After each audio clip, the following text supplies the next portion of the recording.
ውብ የሆነ ወንድሜን የሚገርም ነገር እንዴት ወደ ኦርቶዶክስ ተመለስክ አትለኝም? እና እኔ ቲክቶክ አልጠቀም ነበርና ቲክቶክ መጠቀም ከጀመርኩ በኋላ አንድ ቀን ሐዋርያዊ መልሶች የሚል አክሊልዬ ሲመጣ ላይክ አረኩትና ከዛ በኋላ በቃ ምን ብዬ ልንገርህ እነዛ እነ ፈለገ አትናቴዎስ የሚባሉ ቆንጆዎች አንተ እና ብዙ ወንድሞች ይመጣሉ። በተለይ ህይወቴን የቀየረው የነ ፈለገና የነ አክሊል ትምህርት ነው። እኔን እንደዚህ ቀርጾኝ ውስጤ ያስኩትን ያን ጋርቤጅ የሆነ የማይጠቅም ነገር አስወግዶ ሕያው የሆነውን ሕይወት የሚገኝበትን ለዘላለም የጸናውን ትምህርት የሐዋርያዊ ቅብብሎች ያለበትን ትምህርት በእኔ ውስጥ አስርጾ እጄን አንስቼ አባቶችን ፈልጌ ሄጄ ንስሐን ለመግባት ነገሮች እንዲመቻችልኝ ያደረጉኝ እነዚህ ወንድሞቼ ናቸው። በጣም ተምዬ አክሊልን እነዛ ወንድሞቼን ባርኩልኝ። አንቺ እህቴን ብትሆኚ አንተም ብትሆን በጣም ኢንከሬጅ አድርጉልኝ ሁላችሁም እዚህ ውስጥ ያላችሁ ሁሉ። እሺ ያዕቆብዬ ፕሮግራሙን የምናዘጋጅበት ቀን ላይ ቃል እገባልሃለሁ በእግዚአብሔር ፊት በጣም የምወዳቸው ወንድሞቼ ትሁቶች ናቸው። በጣም እጅግ በጣም ትሁቶች ናቸውና በጣም ዋጋ የሚከፍሉ ድንቅ ወንድሞቼ ናቸው። አክሊልንም ወንድሜን ፈለገንም ወንድሜ ልደተ ቃልንም አስገብቼ ከኢንተርቪው በኋላ የምር ከነሱ ምን እንደተጠቀምክ እነሱም ደግሞ ላንተ የሚሰጡ መልእክት እኔ ቃል እገባለሁ አስገብቼ አንድ ላፎዶር በኋላ ቪዲዮ መክፈት የምትችልበትን ቪዲዮም ቪዲዮ ሰርቼ ሰዎች ፎሎ እንዲያደርጉ በአጭር ጊዜ 1000 እንድትገባ አደርግና ይሄው በእግዚአብሔር ፊት አክሊልም ስለሚያከብረኝ ስለሚሰማኝ ወንድሙ እንደሆንኩኝ 100% ስለሚያውቀኝ ይመጣል። ትባርከዋለህ። እግዚአብሔር አምላክ ይባርክ ትለዋለህ። ፍሬ በከንቱ አልቀረም ትለዋለህ። ሲያገለግል የነበረው ኮሜንት ዘግቶ ሲሰብክ የነበረው ስብከት በከንቱ አልቀረም። መልካም ዘር ላይ የተዘራው ዘር መልካም ፍሬ አፍርቶ አንተን አግኝቷል። እንደዚህ ደግሞ በጣም የምወደው የማከብረው ትሁት የሆነው ወንድሜ ፈለገም ይመጣል። ልደትዬም እንደዛው ይመጣሉና በዚህ ቃል እገባለሁ።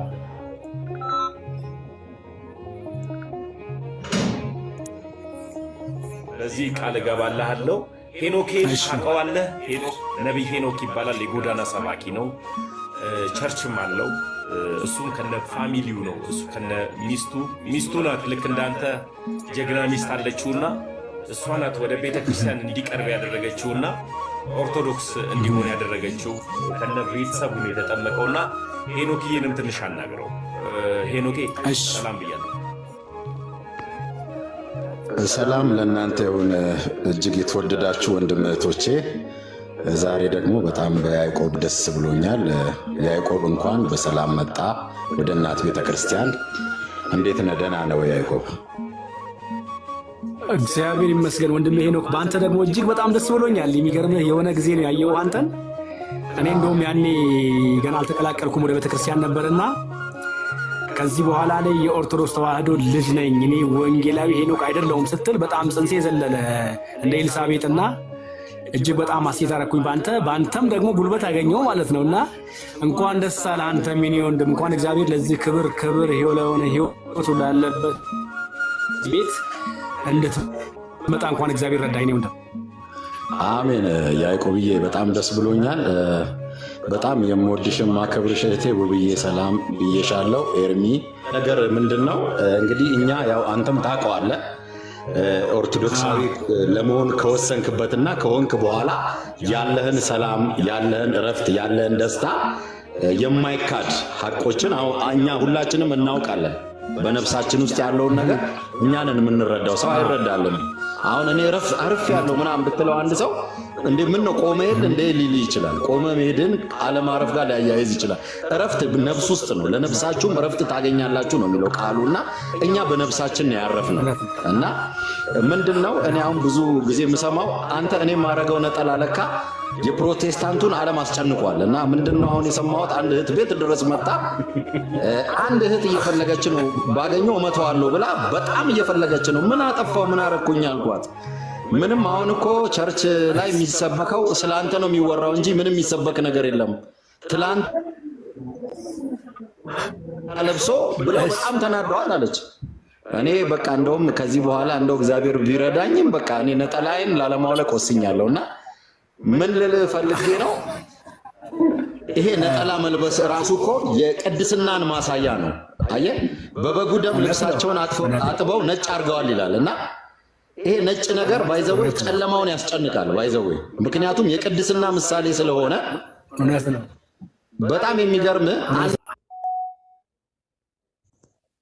እኔ ሙስሊም ነኝና አሁን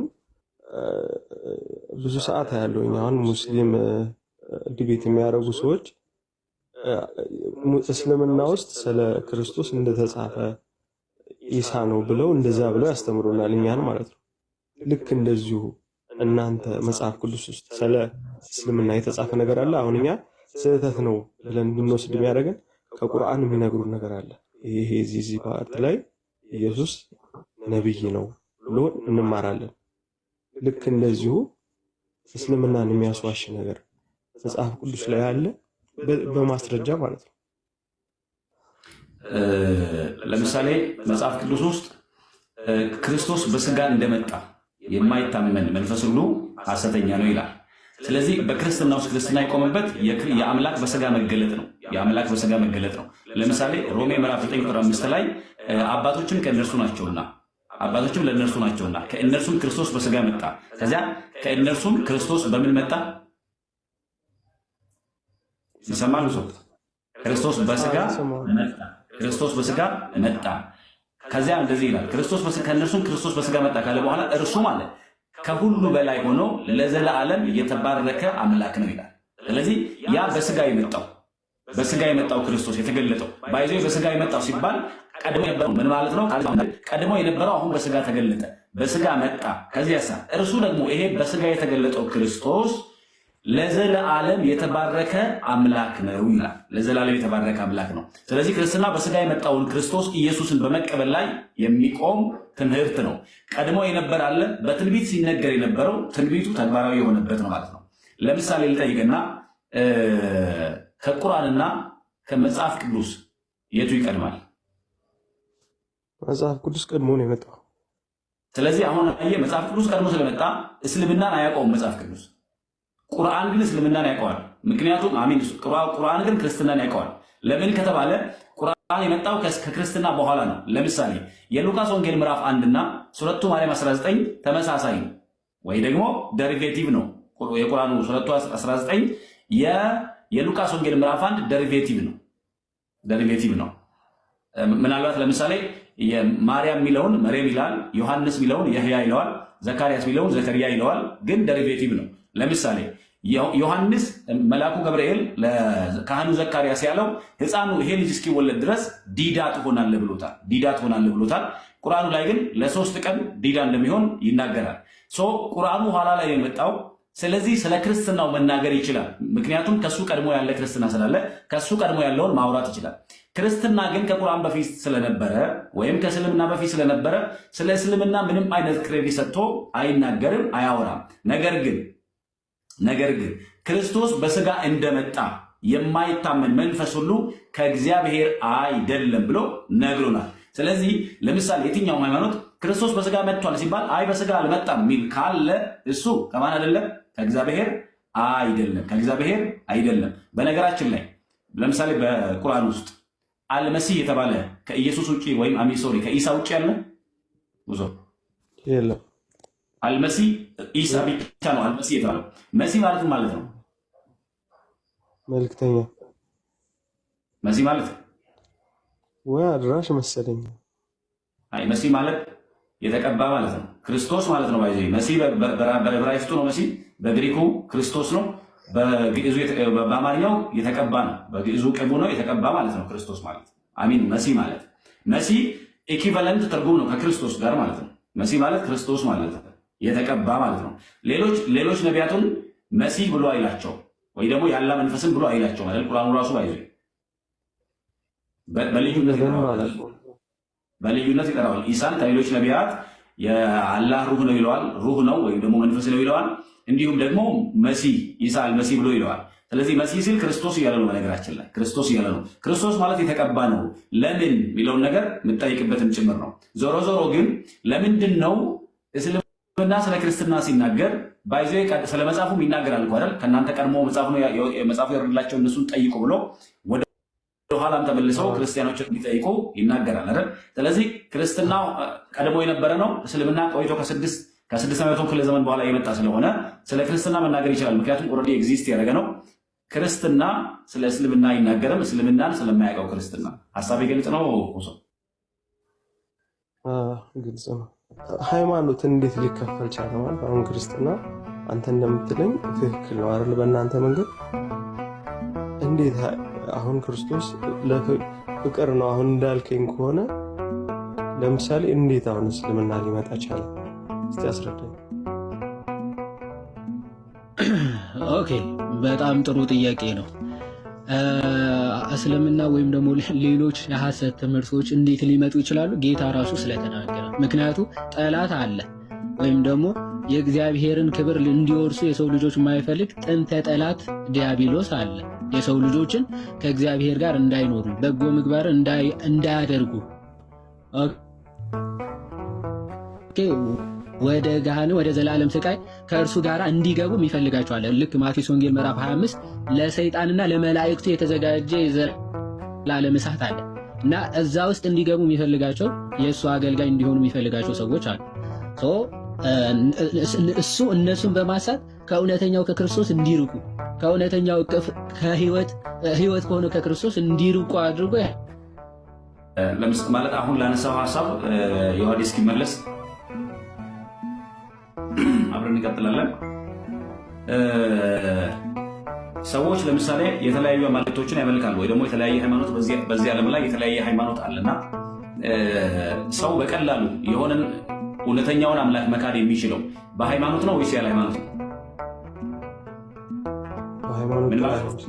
ለምሳሌ አሁን ዝም ብዬ መጥቼ ፈጣሪን ካደው ብልህ ይከብዳል። ዝም ብለህ ፈጣሪ አትክደው። በሃይማኖት ሽፋን ግን እውነተኛውን ፈጣሪ ሊያስክድ ይችላል። አንዱ ሚንስ ሰይጣን ሰዎችን ከእውነተኛው አምላክ የሚለይበት መካኒዝም እራሱ በመጣው በሃይማኖት እሳቤ ደግሞ ሃይማኖት በማስመሰል ከእውነተኛው ሃይማኖት ወይ ደግሞ ከእውነተኛው አምላክ ይነጥላቸዋል ማለት ነው። ለዚያ ነው ብዙ ሃይማኖት አንዱ እንዲፈበረክ ወይ ደግሞ በየቦታው በሃይማኖት ምክንያት ሰዎች ከእውነተኛው አምላክ እንዲለዩ ዲያብሎስ ወይም ሰይጣን የሚሰራው እሱ አለ። አንዱ እሱ ነው። ሲምፕሊ ሰዎችን ከእውነተኛው ሃይማኖት ሊያወጣበት የሚችለው መንገድ ራሱ ያው የሃይማኖት ጥላ ስለሆነ ሰዎችን በቀላሉ ሰይጣን ያወጣቸዋል። ሌላው ትንቢት አለ። ለምሳሌ እኮ ብዙዎች ሐሰተኞች እንደሚመጡ ብዙዎች ሐሰተኞች ደግሞ የሚመጡበት ምክንያት ከእውነተኛው ክርስቶስ ሰዎችን ለመለየት መሆኑን ተደጋጋሚ ጊዜ ክርስቶስ ኢየሱስን በትንቢትም ነግሮናል። ብዙ ሐሰተኛ ነቢያት ኢቭን በስሙም ጭምር በሌላ ብቻ ሳይሆን በስሙም ጭምር እንደሚመጡ በስሙ መጥተው ሰዎችን እንደሚያስቱ ይህንን ጭምር ጌታ አስቀድሞ ነግሮናል። ስለዚህ እነዚህ ሃይማኖቶች የመጡበት ምክንያት የተለያየ ምክንያቶች የተለያየ ባክግራውንዶች ቢኖራቸውም ፍጻሜያቸው ግን አንድ ነው። ፍጻሜያቸው አንድ ነው። አንሻቸውም አንድ ነው። ያ ማለት ነው ከእግዚአብሔር ከእውነተኛው አምላክ መለየትና መጨረሻም ላይ ደግሞ ለሰይጣንና ለመልእክተኞቹ ወደ ተዘጋጀው ወደ ገሃነመ እሳት እንዲገቡ የዲያብሎስ ዓላማ ስለሆነ ወደዚያ እንዲገቡ የማድረግ ነው። የሚነሱበት ባክግራውንድ የተለያየ ሊሆን ይችላል። መጨረሻው ግን ያ ነው። ዓላማውም ከሕያው እግዚአብሔር ከእውነተኛው አምላክ መነጠል ወይም ደግሞ መለየት ነው ማለት ነው።